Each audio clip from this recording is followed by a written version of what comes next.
verse share, 45, subscribe. verse 1 to 2, na ang sabi po ng salita ng Diyos, ang kadakilaan ng Diyos ko. Dakila po ba ang Diyos natin? Dakila ang Diyos, kakanganga. Lahat ng pagpapala kanya ibigay, lahat ng ating pangailangan ayaw po ibigay ng Panginoon sa atin sapagkat siya'y dakila. Amen? Ang kadakilaan ng Diyos ko at hari, hindi lang po siya Diyos, kundi hari pa. Aking ihahayag. Di ko titigilan magpakailanman ang magpasalamat. Verse 2, aking pupurihin, pasasalamatan siya araw-araw. Di ako titigil ng pasasalamat magpakailanman. Salamat po sa pagkabasa ng salita ng Diyos na ito po ay katha ni David. Napuri ng Panginoon, siya po ay araw-araw, walang tigil na nagpapasalamat sa Diyos. Ganun din po tayo. Dapat wala kang titigil na magpasalamat, magpatutuo sa kadakilaan ng ating Panginoon para patuloy po tayong gawan ng Diyos na mabubuting bagay. Amen. Sino po ang una na mag-aayag? Ayun, sa buhay po ni Mama Nora, palampakan po natin ng Diyos sa buhay ng Jesus.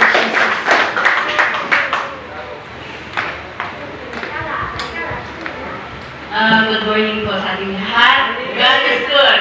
All the time. All the time. God is God. Amen. Makakabay tayo ng Panginoon sa buhay natin. Iyak talaga ako. Unang-una mga kapatid, salamatan ko ang Panginoon. Dahil mabuti ko sa buhay ko. Pinasalamatan ko siya nung may kasakitan anak ko. Anxiety, depression. Wala po akong ibang kapag-Panginoon. Ang Panginoon lang. Amen. Kahit maraming mga pagsubok na maraming sa buhay ko, yung anak ko, nagkasakit siya, tapos doon kami nakatira sa atin sa Montalban. Parang gusto ng ate ko na siya lagi ang nasusunod. Dinala niya kung saan-saan katawas yung anak ko, lahat ng albularyo, nilalapitan niya, tulala lang ako. Ang kinasasalamatan ko doon mga kapatid, yung hindi ko nawawala sa isip ko ang Panginoon. Amen. Dahil sabi ko sa Lord na, di ba Lord, pag nagbibigay ko kayo ng death, ito po hindi niyo po binabawi. Kasi alam ko sa sarili ko mga kapatid, meron po akong death sa healing. Kaya, nung nangyari ang anak ko kung saan-saan dinala ng akin ko, doon na sa East Avenue, hospital, pero na, grabe yan. Nangyari sa anak ko, pero pinasasalamatan ko talaga ako hindi niya po ako iniiwan. Doon sa doktor, hindi ko malik ang anak ko, sa albularyo, sa tawas, nilala ng akin ko doon. Ayaw kasi makinig ang ating ko sa amin eh. Sabi ko, samahan niyo po ako sa panalangin. Panalangin natin yung anak ko. Kasi nga, at sa isang linggo, kung busy sinusumbong. Tapos ayaw nila kasi na wala silang tiwala dun sa panalangin. E ako naman, year 1998, doon ko talaga naranasan kung gaano makapangyarihan ng Panginoon sa buhay ko. Sabay-sabay ang apat ko na anak na nagka-dengue, kaya dinala ko sa ospital, hindi na talaga kinakalap si El. Sabi nga, wala na daw sa anak ko, pero sa pamamagitan po ng ating Panginoong Diyos, pinagaling yung apat ko na anak, sabay-sabay din. Amen. Tapos sabi ko nga, kung nagkasabi nagka-anxiety, depression ng anak ko, sabi ko, Lord, alam ko na yung gift na binibigay niyo po sa akin, hindi niyo po pagawin eh. Nangyari lang na nagkasala ako sa inyo. Inamin ko yung ating pagkakamali ko sa kanya. Yun, mga kapatid, gumaling ang anak ko dahil sa panalangin.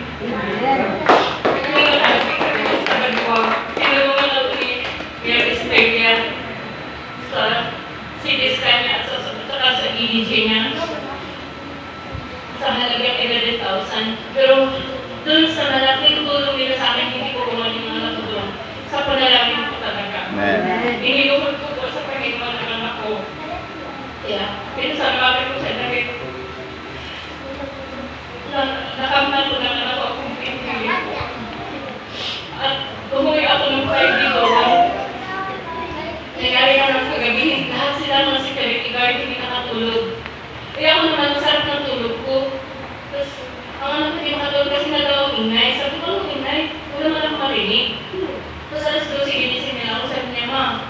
may white lady po. Lahat sila nakakita.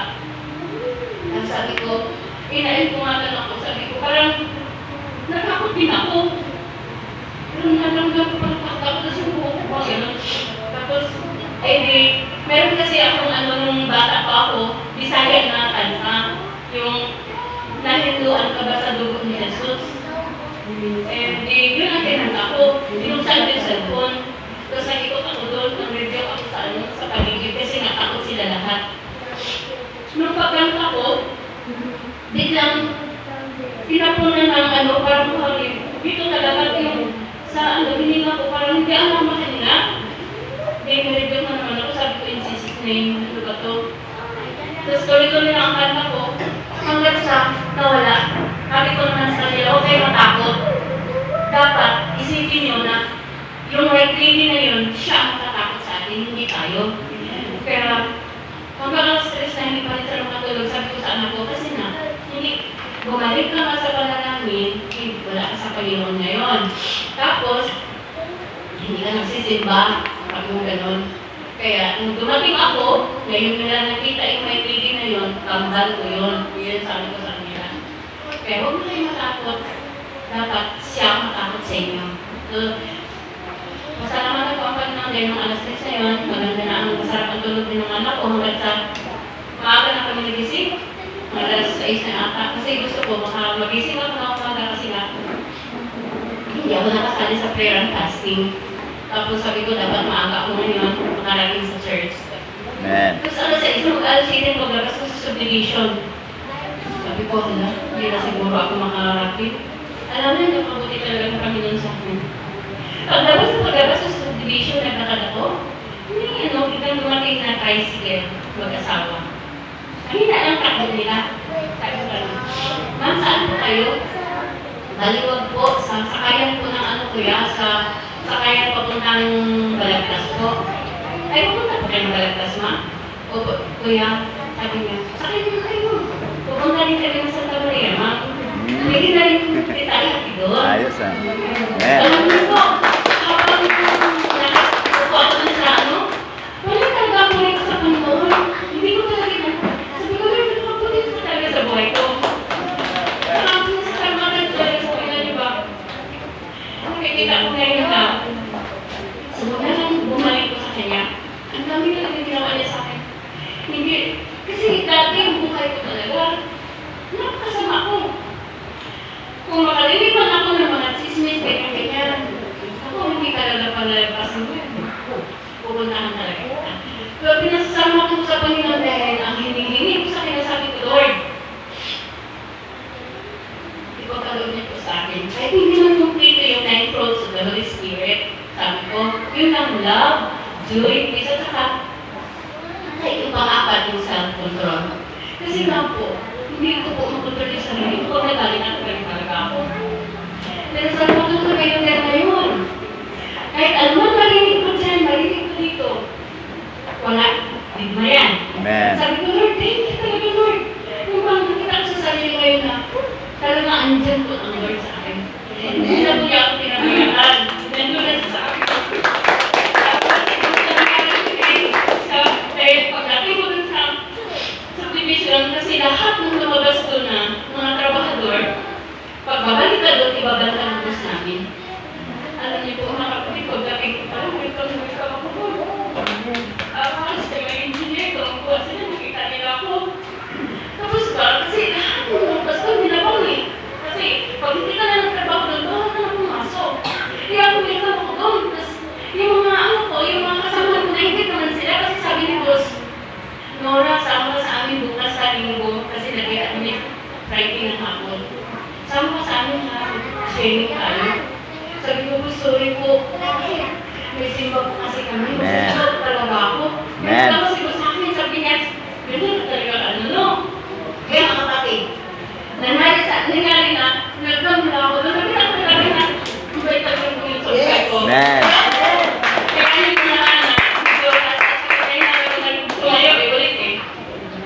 Tuwa talaga ako sa Panginoon. Natanggap ko ng mga kabuti na sa buhay ko.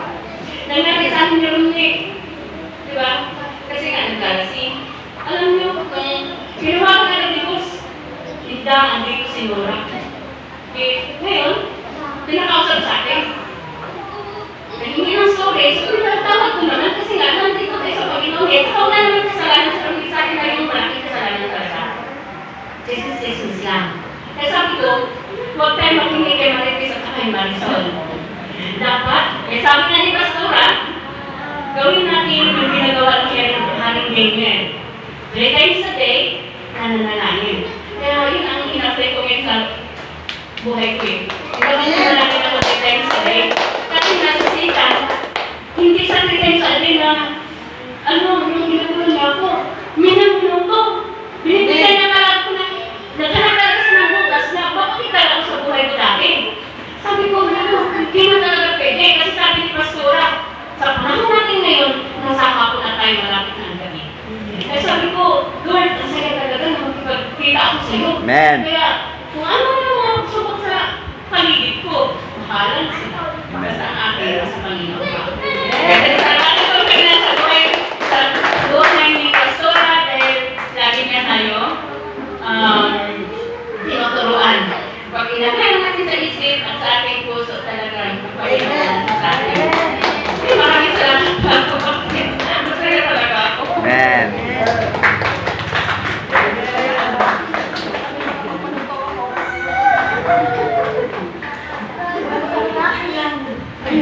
Anyway, that's good. Anyway nga po na makikinig ka lang sa likod ng Lord kung talagang ka. Kasi, di ba yung mga karunungan, kala mo na ibinibigay sa atin ng mga napasok, galing din po yan sa Diyos. Amen? Galing lahat sa Diyos. Kaya, asahan po natin pag tayo makikinig at susunod, talagang ang katagumpay sa lahat ng gulo ng Diablo ay magtatagumpay. Paano ba yan? 9:45 na po. Ay, isa na lang po. Sige, isa na lang po. Papasalamat sa Panginoon. Sa buhay po ni Ate Michelle. So, isa na po. Pinagtagdak kami. Ano lang po? Matitahing lang ako kasi hindi tayo na bumiyahe kami pa-region 1. Alam niyo yung pastoral namin, ang sama ng pakaramdam ko nun. Kaso dahil ng trabaho kaya. Sabi namin, Mami, ano to? Wala akong ginawa sa sakya ko, di matulog. May interview kami, tatang taon na ito sabi ko, ano pa rin ba nangyari sa akin? Wala ng boses, pagod, matamlay. Halos din ako kumababa ng kotse. Kahit na din ang sikap. Nakagano'n na ako sa kotse. Pagod na ako na kaya. Nandun sila mami, hindi ako binitawag. Pinalig ako. May time na, parang sabi ni mami, hindi ko na kaya. Airport, ang dami. Nagulat si mami, pagod sa akin, wala ako sa igaling, mabas ako. So hindi ko talaga kaya yung mami. Hindi na ako nakasali mami. Hindi na kita, hindi na sa kanya. Talagang, hindi na ako pinabayaan. Hindi mas kinukulit ko na ako. Sabi ko kayo, susurrender ko sa ikaga. Gusto ko nang bumalik. Hirap na ako. Ayoko nang sabihin sa mga kasama ko. Sa katabi ko gano'n na kahirap. Please God, tulungan mo. Bigyan mo ng hiling pa kasi si Mami Susan kasi talagang hindi ko nakakayanin. Hindi na ako makatulog, hindi na ako makakain. Pinipilit ko kasi ayoko. Yung mga katabi ko na nahihirapan sila pag sa akin na rin yung anak ko. Na isa na rin sa pasaway ka lang namin. Sabi ko, Mami, please. Pero sabi namin uwi na tayo kasi hindi ko na kaya. Nung umuwi na kami, nilakamangahan, nagulat ako nakapagsalita na ako. Nagulat ako na, yung sinabi ko na napapaihin ko na, noted ko kasi sa tubig, may doon lalabasan ng pawis. Tingin ko kay Pastor, sabi ko, isang beses lang, inumin. Yung sinabi Pastor, twice mo inumin. Yung hihila ko na uminom, yung sabi na, nakapagsalita na ako, nakakalakad na ako ng medyo malayo, kahit medyo hinihingal. Thank you kay God. Thank you sa hiling power na binigay kay Pastor na talaga. Mula ulo hanggang taas, ano namin. Sige, ganyan. Talagang pinag-pray na ako sa loob kami. So, sabi ko, hindi ko na talaga kaya. Pero, thank you kay God na kahit nandun kami sa malayo, hindi na kami pinabayaan. Meron pa rin siyang instrumento, meron pa rin kami gabi na kasama. Lagi kami nananalang. Kaya thank you kay God dahil sa dami kong kasalanan, alam ko kasalanan pa rin. Hindi ako patawad sa kanya, pero hindi mo pinagaling na ako salamat. Maraming salamat. Alam sa Pilipinas,